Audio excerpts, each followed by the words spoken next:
Hello, చెప్పు బంగారం, ఏంటి కాల్ చేశావ్? 2 సార్లు చేస్తే ఎందుకు ఫోన్ తీయలేదు? నేను ఏదో అవసరమై ఫోన్ చేస్తే మాత్రం ఫోన్ తీయకండి.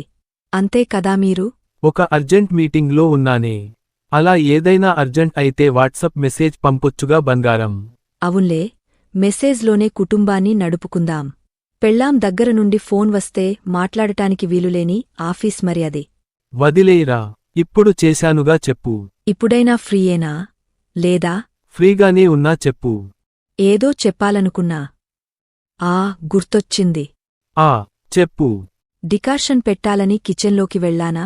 కాఫీ పొడి డబ్బా వెతికితే ఎక్కడో పెట్టారు. నేను దాన్ని ఇక్కడికి తీసుకురాలేదు. అక్కడే ఎక్కడే ఉంటుంది, వెతుకు. అయ్యో, నన్ను కొంచెం మాట్లాడనిస్తారా? ఇప్పుడు మీరు తీసుకెళ్లారని ఎవరు అన్నారు? సరే, ఏంటో చెప్పు. ఒక నిమిషం పెళ్ళాంతో నిదానంగా మాట్లాడటానికి వీలుండదుగాని మిగతా వాళ్లతో గంటలు తరబడి మాట్లాడుతూ ఉంటారు. చుట్టుపక్కల వారిని చూసి నేర్చుకోండి ఎలా ఉంటున్నారో. సరే, విషయమేంటో చెప్పు. ఇలా మధ్యలో మాట్లాడితే చెప్పాలనుకున్నది మరిచిపోతాను. సరే, మాట్లాడను గాని చెప్పు. ఏదో చెప్తున్నాను, ఏంటది? కాఫీ పొడి. దానికెందుకు అంత నిట్టూర్పు? ఏమీ లేదులే, చెప్పు. కాఫీ పొడి డబ్బా తీసి పైన ఎక్కడో పెట్టారు. అది అందుకోబోతుంటే ఆపరేషన్ చేసిన ఈ కాలు కొద్దిగా నొప్పి అనిపించింది. ఎందుకైనా మంచిది వేరే ఒక మంచి డాక్టర్కి చూపిద్దాం. ఇందుకే ఫోన్ చేశావా? లేదు సామీ, మిమ్మల్ని హాస్పిటల్కి తీసుకెళ్లమని చెప్పడానికి నాకేమన్నా పిచ్చా? ఆపరేషన్ రోజు హాస్పిటల్లో వదిలి ఆఫీస్కి వెళ్లావ్ కదా. మా అమ్మా నాన్నలు ఉండబట్టి సరిపోయింది. ఆ రోజు మీ అమ్మానాన్నలు మేము చూసుకుంటాం, నువ్వెళ్ళు బాబూ అంటేనే వెళ్ళానే. అది సరే, దానికెందుకు ఇప్పుడు ఫోన్ చేసి గొడవ? అవున్లే, నేను గొడవ పెట్టుకునే దానిలా కనిపిస్తాను మీకు. మీలాగే పిల్లలు కూడా అమ్మ అంటేనే ఎగతాళి వాళ్లకి. మీవల్లే లోకువ అయిపోయా. సరే, మన గొడవ ఇంటికి వచ్చాక చూసుకుందాం. ఇప్పుడెందుకు ఫోన్ చేశావో చెప్పు. ఎక్కడ నన్ను చెప్పనిస్తారు గనక. ఒక మాట మాట్లాడుతుంటే మధ్యలో మాట్లాడుతూ ఉంటే ఇంకెలా మాట్లాడుతాను? మళ్ళీ మొదలెట్టకు. విషయానికి ఏంటో చెప్పు. ఈ నైటీ ఒకటి.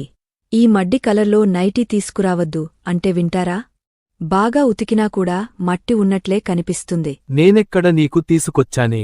నీకు నచ్చిన బట్టలు నువ్వే కదా కొంటావ్. పెళ్ళానికి ఏ కలర్ బాగుంటుందో కొనుక్కుని రావడం తెలీదుగాని దెప్పడం బాగా తెలుసు మీకు.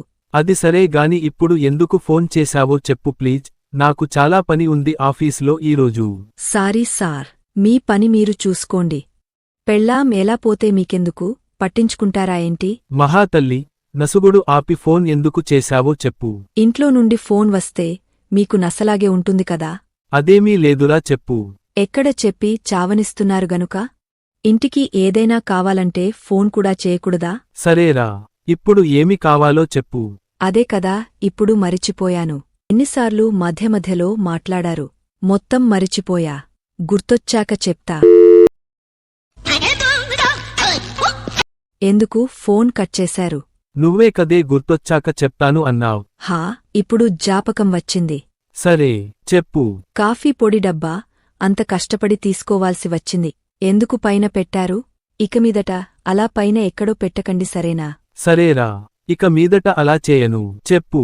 అంత కష్టపడి తీసి చూస్తే అందులో కాఫీ పొడి కొద్దిగా ఉంది. ఉదయం మీరేగా కాఫీ పెట్టారు? మరిచిపోయాను, సారీరా. ఎప్పుడూ ఇంతేగా మీరు. మరిచిపోవడం, సారీ అనడం. పెళ్ళాం గురించి పట్టించుకుంటేగా. మొదలెట్టకు గాని ఇప్పుడెందుకు ఫోన్ చేశావో చెప్పు. ఒక మాట అసలు మాట్లాడనిస్తారా నన్ను? సరే, సాయంత్రం వచ్చేటప్పుడు కాఫీ పొడి తీసుకురండి. ఇది నీకు ఏమన్నా న్యాయంగా ఉందా? కాఫీ పొడి తీసుకురమ్మని చెప్పేందుకు ఇంతలా తిప్పి తిప్పి చెప్పాలా? తప్పే సామీ, ఒక మాట ఎక్కువగా మాట్లాడకూడదు మీ దగ్గర. మీరు ఏమీ తీసుకురానక్కర్లేదు. నేనెలాగూ షాపింగ్ వెళ్తున్నాను కదా, తెచ్చుకుంటాన్లే. మీ ఆఫీస్ పని మీరు చూసుకోండి. ఇంకా నేనేమీ చెప్పన్లే మీకసలు. హలో,